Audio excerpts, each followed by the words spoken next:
tu sì, l'erbolavoglio. In italiano è lichene islandico.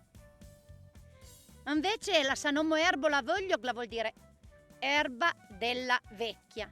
E ne hanno leggenda sui dei keneki. Ma non lo conti un po', che non arriva mai un che non sono un po' più tranquille. Ne? Lo conti un po' la storia dell'avoglio.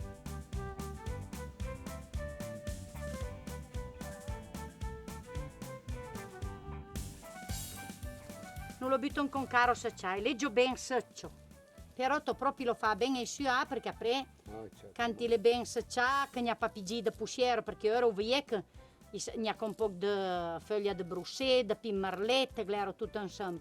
Io lo pulido ben ben. Poi can le ben secce la se butto in un vasetto di veire ben cuberse là o non di una boato di tolo che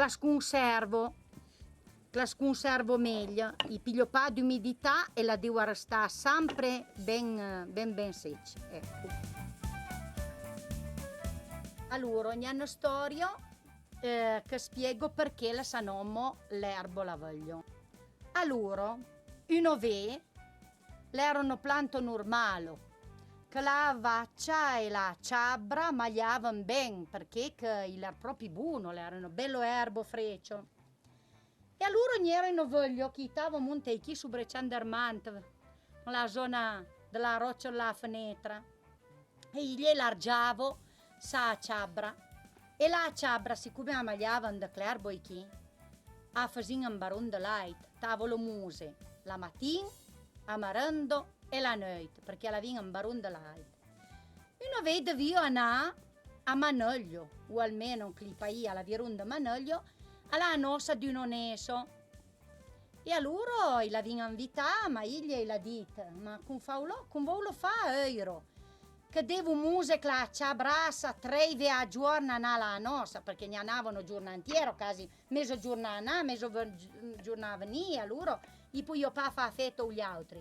Allora la di l'udiao, piglie clerbasso e chi?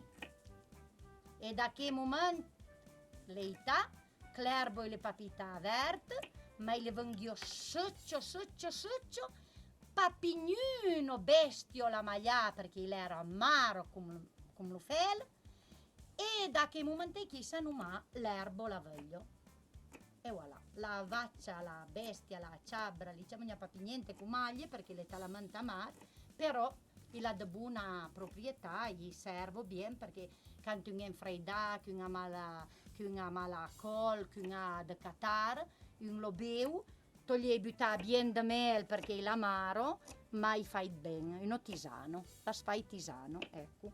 E un po' lo me claubla giansano, che puoi capire che roba, perché la giansano è amaro, l'erbo e la voglio elencare più amaro, e poi aprella se non fai uno con mai uno tisano per poter mangiare, per la persona che sono debilità, che mangiano pa, che hanno pa appetito, la sdono per attivare la fame, insomma. Allora, per fare la tisano, poi non vere un po', ma la non piglio parecchio, non piglio un pochettino, ecco, parecchio. Non fai già due bella tassa, la sbutto in laigo che le giobigliante e poi apre la lascio 2 minuti in infusione e poi non può bere buttante un adussi o blumel.